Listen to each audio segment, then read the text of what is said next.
Bismillahirrahmanirrahim. Assalamualaikum warahmatullahi wabarakatuh. Salam sejahtera untuk kita semua. Perkenalkan, nama saya fisioterapis Siti Sarah Bintang, Sarjana Sains Terapan Fisioterapis, Magister Biomedik. Saya merupakan salah satu dosen pada program studi Sarjana Fisioterapi, Fakultas Keperawatan dan Fisioterapi, Institut Kesehatan Medistra Lubuk Pakam, dengan NIDN 0122089402. Adapun pengalaman pendidikan saya adalah sebagai berikut. Saya menyelesaikan D4 Fisioterapi pada tahun 2016 di kampus Poltekkes CRSU Dr. Rusti Medan, dan selanjutnya menyelesaikan S2 di Magister Biomedik pada tahun 2019 dengan peminatan anatomi di Fakultas Kedokteran Universitas Sumatera Utara, dan pada tahun 2021 menyelesaikan profesi fisioterapis di kampus Institut Kesehatan Medistra Lubuk Pakam. Pada kesempatan kali ini, izinkan saya menjelaskan PDD UKT-PT, yaitu pernyataan diri dosen dalam unjuk kerja Tridharma Perguruan Tinggi pada bidang pengajaran yang telah saya lakukan. Dalam video ini, saya akan menyampaikan salah satu mata kuliah yang saya ampu, yaitu Fisioterapi Pediatri dan Tumbuh Kembang 2. Mata kuliah ini adalah mata kuliah wajib pada mahasiswa program studi Sarjana Fisioterapis semester 6. Mata kuliah ini memiliki bobot 2 SKS dengan kode APT 362. Pada mata kuliah ini, mahasiswa diharapkan mampu mengetahui, memahami, menguasai, dan mampu mengimplementasikan konsep penanganan fisioterapi, pediatrik, dan tumbuh kembang anak. Pada perkuliahan ini, terdapat beberapa kajian yang akan diajarkan selama 1 semester, yaitu konsep tumbuh kembang anak, asesmen diagnosis, pemeriksaan tumbuh kembang, penanganan fisioterapi kasus ADHD, penanganan fisioterapi kasus hidrosepalus, penanganan fisioterapi kasus cerebral palsy, penanganan fisioterapi kasus deformitas kaki, penanganan fisioterapi kasus tortikolis, penanganan fisioterapi kasus motor delay, penanganan fisioterapi kasus Down syndrome, penanganan fisioterapi kasus penyakit jantung, penanganan fisioterapi kasus luka bakar, penanganan fisioterapi kasus pinna bifida, penanganan fisioterapi kasus autis, penanganan fisioterapi kasus polio. Untuk mendukung materi-materi tersebut selama perkuliahan, saya menggunakan beberapa buku atau textbook sebagai sumber referensi. Beberapa buku atau jurnal utama yang saya gunakan adalah Len Davis dengan judul Body Image in Theory and Clinical Implication, dan Linda Smolok dengan judul Body Image Development in Children. Yang ketiga ada Rudolf Abraham dengan buku ajar pediatrik Rudolf, dan yang keempat ada Rosenberg, itu Self-Esteem in Bodymorphic Disorders or Body Image. Dalam persiapan pembelajaran, saya juga selalu menyiapkan RPS dan kontrak kuliah yang akan saya share dengan mahasiswa, sehingga mahasiswa mengetahui arah pembelajaran, tujuan pembelajaran mata kuliah yang saya ajarkan. Selain itu, dalam kontrak kuliah juga saya menjelaskan dengan rinci mengenai peraturan selama perkuliahan berlangsung, kemudian rencana penugasan dan penilaian. Prinsip-prinsip pembelajaran yang saya gunakan dengan prinsip DIA, Delivery, Interaction, dan Assessment. Yang pertama adalah delivery atau penyampaian di kelas. Materi disampaikan dengan metode ceramah dan dengan contoh-contoh pengaplikasiannya di dunia kerja atau keseharian. Materi ditampilkan dalam slide presentasi yang runut dan mudah dipahami. Selain itu, tampilan slide presentasi juga menjadi fokus saya. Slide presentasi yang ditampilkan harus menarik dan simple. Untuk membantu saya dalam menampilkan slide presentasi di kelas, saya menggunakan Infocus yang memang difasilitasi dari pihak kampus. Selain itu, setelah pembelajaran selesai, mahasiswa bisa mendapatkan slide presentasi yang saya bawakan melalui WA Group kelas, sehingga mahasiswa tidak sibuk mencatat selama perkuliahan. Selain metode ceramah, pembelajaran di kelas juga didukung dengan metode-metode lainnya seperti diskusi kelompok dan pembelajaran berbasis kasus. Yang kedua adalah interaksi. Interaksi yang baik antara dosen dan mahasiswa di kelas akan menciptakan suasana kelas yang kondusif dan aktif. Mahasiswa memiliki kesempatan bertanya, Dan juga saya memberikan waktu diskusi kepada mahasiswa sehingga ada interaksi di kelas. Yang ketiga adalah asesmen atau penilaian. Pada penilaian saya melakukan penilaian secara objektif. Penilaian diambil berdasarkan nilai kuis harian ataupun tugas kelompok dengan bobot 20%, penilaian ujian tengah semester dengan bobot 30%, dan penilaian ujian akhir semester dengan bobot 50%. Ketiganya akan diakumulasikan sebagai nilai akhir. Demikianlah penjelasan saya mengenai mata kuliah Fisioterapi Pediatrik dan Tumbuh Kembang 2. Selanjutnya untuk video real teaching di kelas, kita saksikan berikut ini pada materi stimulasi tumbuh kembang.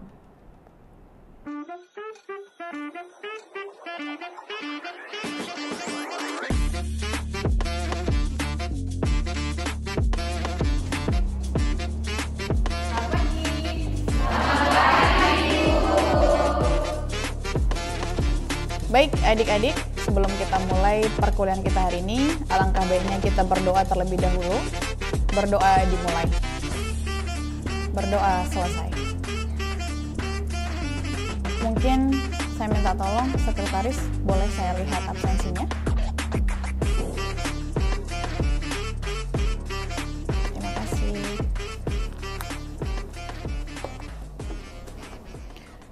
Baik. Pertemuan hari ini kita masuk stimulasi tumbuh kembang, ya. Ini pertemuan yang ketiga. Hari ini kita masuk terkait stimulasi tumbuh kembang. Nah, stimulasi tumbuh kembang ini mungkin sudah sering Anda dengar, apalagi sekarang maraknya penggunaan sosial media terkait stimulasi tumbuh kembang. Jadi hal-hal yang berkaitan dengan teori stimulasi tumbuh kembang mungkin sudah pernah Anda dengar, sudah pernah Anda lihat. Ya, jadi hari ini kita fokus ke pembahasan stimulasi tumbuh kembang.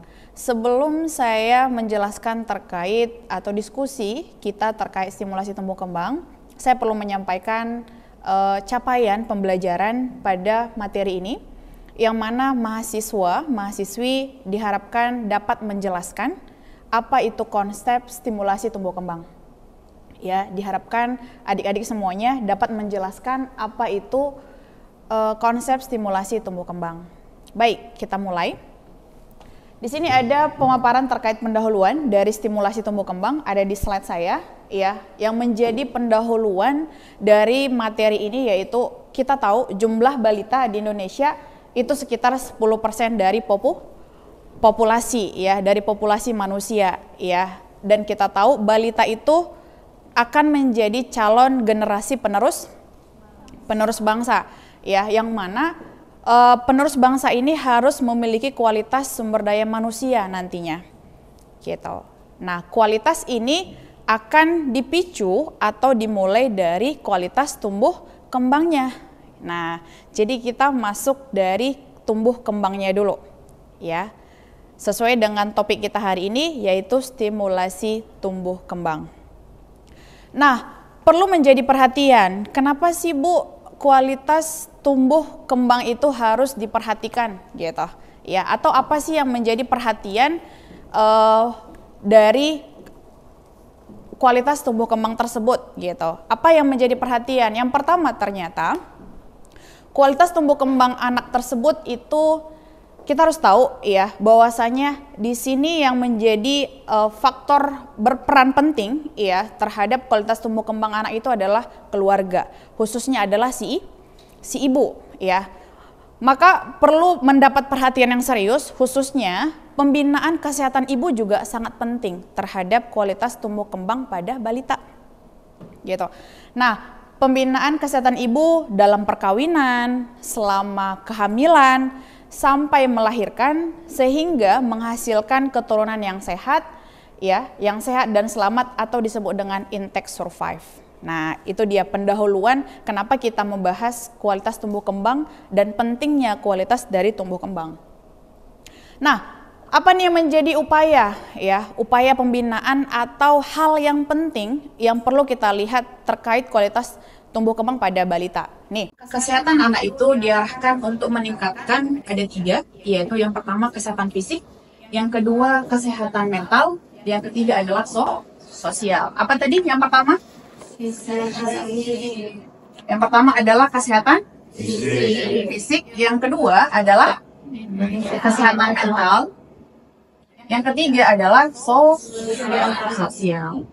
Maka upaya peningkatan kualitas tumbuh kembang bayi ini yang harus menjadi fokus kita, ya, menjadi fokus kita dari fisik, mental, dan sosial, ya.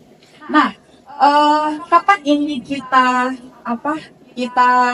berikan stimulasinya, ya? Stimulasi ini, ya, ini dimulai dari sejak dalam kandungan.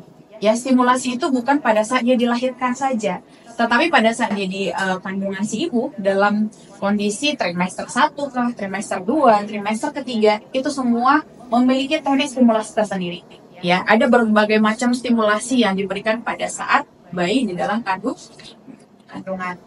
Nah, di sini juga khusus kepada kelompok balita, ya. Kelompok balita itu merupakan kelompok yang memiliki yang merupakan salah satu usia ataupun kategori yang masanya itu memiliki masa kritis. Masa kritis itu artinya masa golden period atau periode emas. Nah, artinya apa di sini nih? Pada saat kita memberikan stimulasi, pada usia balita inilah kita sebagai seorang fisioterapis, ya, memberikan stimulasi untuk peningkatan kualitas dari tumbuh kembang si balita tersebut. Begitu.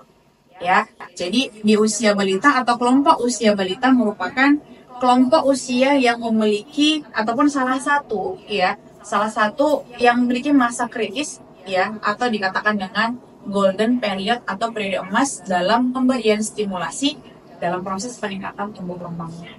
Gitu. Nah, selanjutnya itu tadi upaya yang pertama. Yang berikutnya, apa nih upaya yang berikutnya? Nah, melakukan intervensi ini terhadap penyimpangan tumbuh kembang. Nah, jadi kita tahu apa yang menjadi faktor, ya, apa yang menjadi penyebab anak ini mengalami gangguan atau tidak, gitu. Kenapa kita harus melakukan intervensi ini, ya, terhadap penyimpangan tumbuh kembang, supaya kita bisa tahu apa tindakan koreksi, gitu. Apa tindakan koreksi dengan memanfaatkan plastisitas otak anak untuk memperbaiki penyimpangan tumbuh kembang agar kembali normal atau penyimpangannya tidak terlalu berat. Gitu. Ya, kenapa harus pemeriksaan sedini mungkin supaya kita tahu ada penyimpangan atau tidak. Kalau ada penyimpangan, apa intervensi yang cocok? Apa intervensi yang tepat? Kalau tidak ada penyimpangan, tinggal fokus ke peningkatan kualitas dari tumbuh kembang. Kita lihat. Ya, jadi perlu sekali atau penting sekali intervensi ini terhadap penyimpangan tumbuh kembang. Ya. Pada saat kita memberikan intervensi, pasti kita tidak lupa memberikan pemeriksaan terlebih dahulu. Mungkin pemeriksaannya perlu orang tua, perlu keluarga, atau langsung touch ke anaknya juga, itu juga salah satu pemeriksaan, gitu, ya. Nah, supaya balita tumbuh kembang secara optimal, maka ini dia poin yang harus kita pahamin, ya. Supaya balita tumbuh kembang optimal, maka semua balita harus tercukupi kebutuhan fisik. Fisik itu bisa berupa apa? Jasmani. Terus emosi dan kasih sayang itu masuk kategori rohani. Dan stimulasi itu masuk ke kecerdasan. Ya, masuk ke kecerdasan. Nah, siapa yang bisa melakukan stimulasi ini, ya? Nah, siapa sih yang bisa melakukan stimulasi ini?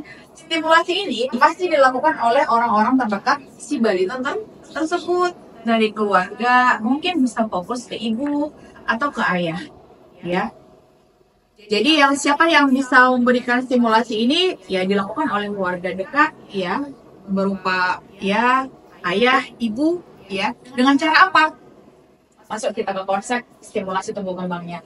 Dengan cara bermain setiap hari, ternyata merupakan salah satu stimulasi peningkatan kualitas tumbuh kembang si anak balita tersebut.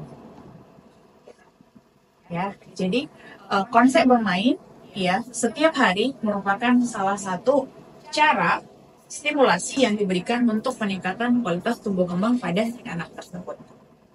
Nah, itu tadi poin yang pertama, ya, optimalisasi bagaimana caranya balita tersebut bisa bertumbuh berkembang secara optimal. Yang berikutnya, penyimpangan tumbuh kembang harus dideteksi atau ditemukan dan diintervensi atau ditindaklanjuti sejak dini, ya. Nah, bila ditemukan dan diintervensi sejak dini, maka penyimpangan tumbuh kembang lebih mudah diperbaiki dan berdampak kecil. Saya kasih analogi. Misalnya ada seorang anak yang mengalami gangguan motor nilai, ya, kita buat permisalan motor nilai. Misal di usia 5 bulan sudah terlihat nih si anak ini mengalami gangguan sepertinya. Gangguannya bisa kita nilai dari apa? Refleks primitifnya misalnya. Yang refleks primitifnya. Misalnya refleks dari giginya kita lepas mereka, ternyata kok tidak normal. Nah, itu jadi ciri-ciri nih. Kemungkinan nanti untuk step berikutnya pasti ada problem atau ada masalah.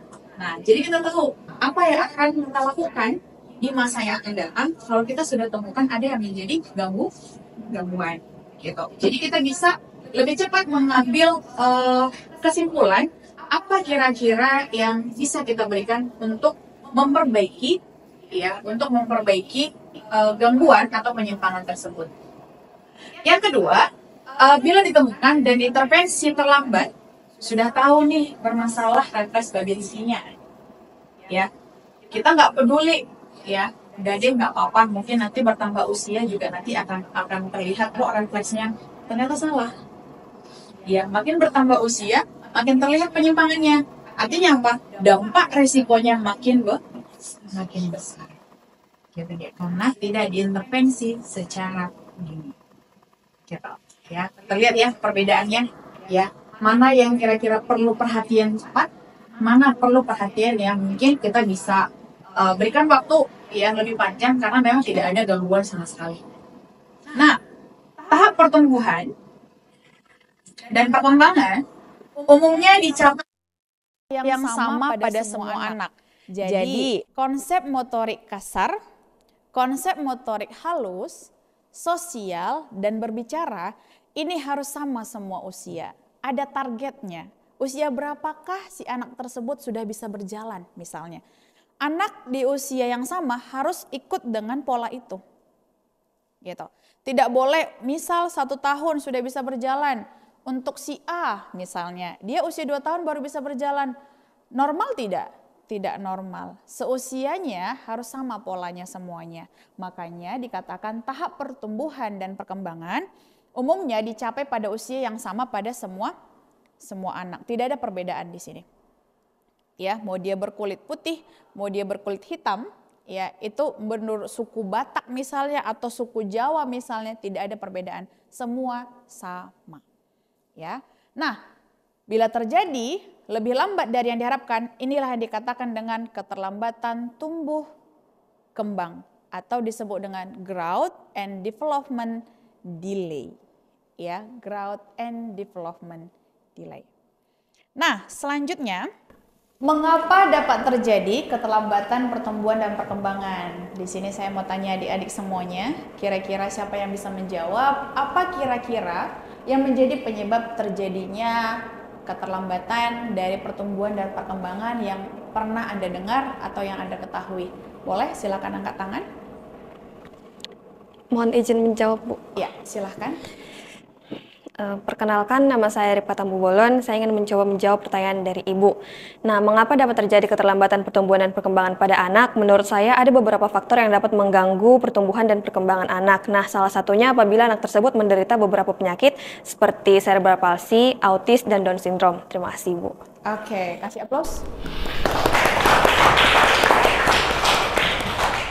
Jawabannya bagus. Mungkin ada pendapat lain dari adik-adik yang lain yang mungkin bisa menjawab apa saja sih selain yang disampaikan Ripka tadi yang menjadi faktor penyebab terjadinya keterlambatan pertumbuhan dan perkembangan pada balita. Silakan. Izin menjawab, Bu. Ya, silakan. Perkenalkan, nama saya Juni Mulanton Gea. Di sini saya coba menambahkan tentang jawaban dari teman kami Ripka Tambu Bolon. Mengapa dapat terjadi keterlambatan pertumbuhan dan perkembangan? Ada beberapa faktor yang mungkin menjadi penyebab keterlambatan pertumbuhan dan perkembangan diantaranya adalah retardaksi mental, gangguan bicara dan bahasa, maupun cacat pada bagian tubuh. Baik, terima kasih Bu. Ya, kasih aplaus juga dong.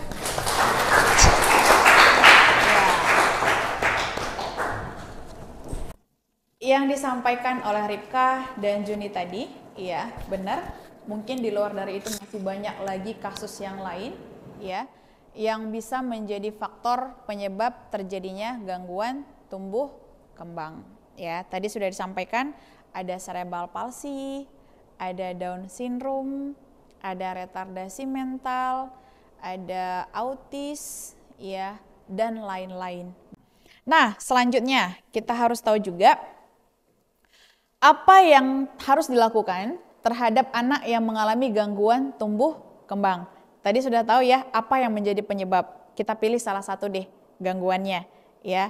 Gangguan tumbuh kembangnya kita ambil kasus misalnya cerebral palsy, ya. Nah, apa yang harus kita lakukan? Nih ada tiga yang mau kita lakukan. Yang pertama, memberikan intervensi yang tepat sedini mungkin sesuai dengan yang kita jelaskan di awal tadi, ya. Yang kedua, perlu pemantauan. Ya, sudah tahu nih bermasalah tumbuh kembangnya, maka perlu di sini perhatian khusus, ya, berupa pemantauan dari pertumbuhan dan perkembangan. Selanjutnya apa? Masuk ke pemeliharaan kesehatan. Jadi anak-anak yang mengalami atau balita yang mengalami gangguan tumbuh kembang ini adalah hal-hal to-do list ya yang harus kita lakukan. Ya, yang pertama memberikan intervensi yang tepat sedini mungkin. Yang kedua, pemantauan pertumbuhan perkembangannya apakah ada progres atau tidak. Yang ketiga, pemeliharaan kesehatan. Ya. Nah, selanjutnya kita masuk konsep bermain. Nah, konsep bermain ya. Bermain ini banyak macam, banyak jenisnya. Tapi kita harus tahu dulu ya, konsep bermain ini sebenarnya apa sih? Bukan hanya sekedar main, tapi ada goals yang kita harapkan dari bermain tersebut gitu. Nah, apa yang dimaksud dengan konsep bermain? Ya, konsep bermain merupakan kesempatan yang menyenangkan ya. Menyenangkan anak dapat bereksplorasi sehingga mampu mengembangkan diri baik itu secara emosi, fisik dan intelektual. Ya, saya mau tanya adik-adik juga, kira-kira ada yang bisa jawab nggak ya, menurut Anda apa sih manfaat dari mainan yang Anda ketahui? Ya, mungkin adik-adik yang bisa menjawab, silahkan angkat tangan. Izin menjawab, Bu. Iya, silahkan. Permisi, Bu. Perkenalkan, nama saya Desi Fitriani Tanjung. Izin menjawab pertanyaan Ibu, dari apa saja manfaat yang saya ketahui dari permainan pada anak. Menurut saya ada pun manfaat permainan yang dapat dilakukan pada anak. Yang pertama itu melatih kemampuan motorik anak dan kemudian melatih konsentrasi anak. Terima kasih, Bu. Ya, kasih aplaus. Ada yang bisa memberikan pendapat lain terkait manfaat mainan? Silahkan. Izin menjawab, Bu. Ya, silahkan. Saya Mas Tawandi Telaman 2. Manfaat bermain yang saya ketahui, Bu, mengenal warna dan bentuk dan sarana untuk melatih keterampilan dan bersosialisasi. Terima kasih, Bu. Ya, bagus. Tepuk tangan.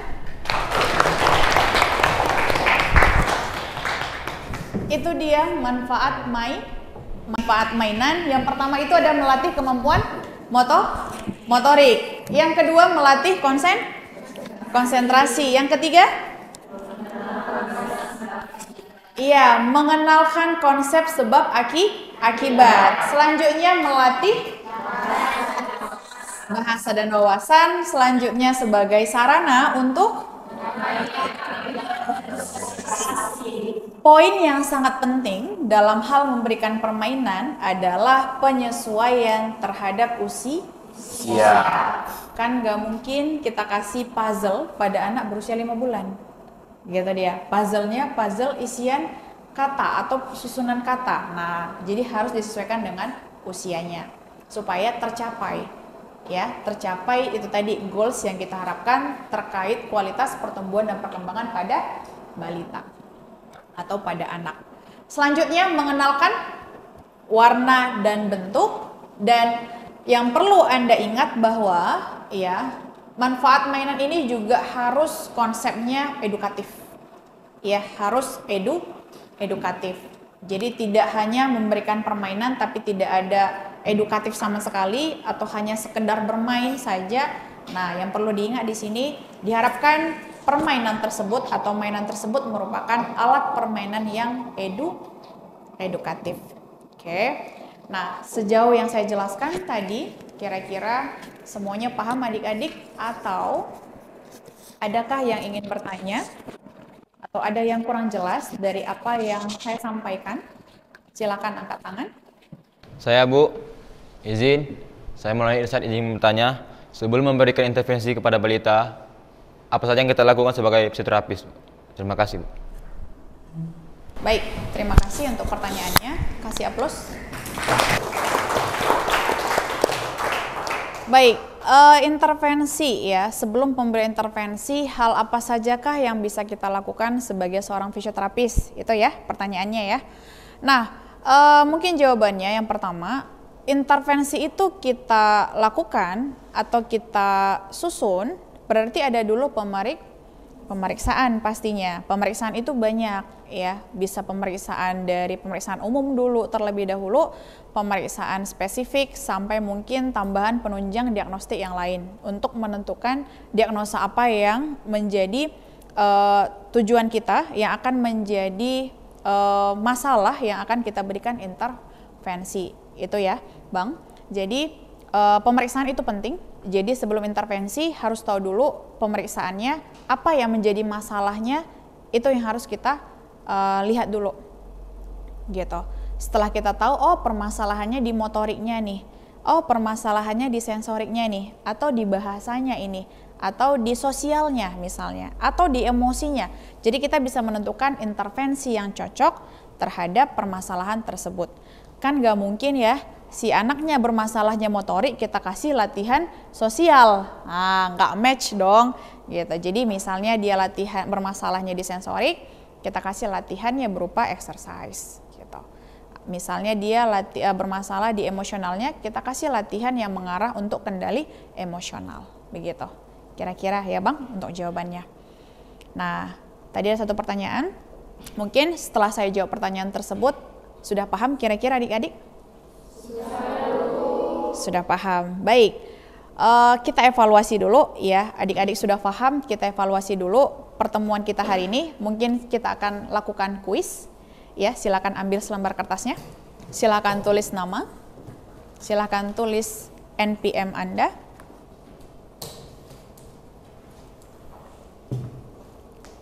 Oke, saya punya satu pertanyaan untuk adik-adik. Silakan dijawab ya. Pertanyaannya adalah, jelaskan menurut pendapat kamu,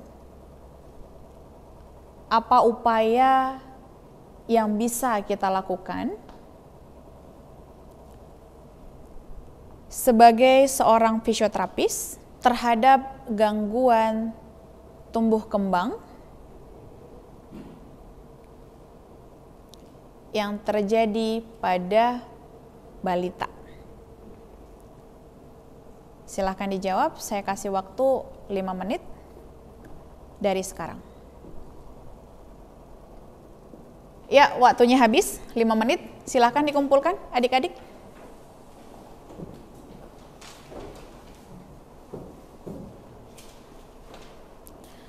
Baik, materi kita hari ini selesai. Terima kasih untuk antusias semuanya. Ya, sampai bertemu lagi di materi yang berikutnya, di pertemuan berikutnya ya. Saya ucapkan terima kasih. Selamat pagi untuk kita semua. Selamat pagi, Bu. Demikian video pembelajaran saya di kelas dengan topik stimulasi tumbuh kembang. Atas perhatiannya saya ucapkan terima kasih. Wabillahi taufik wal hidayah. Assalamualaikum warahmatullahi wabarakatuh.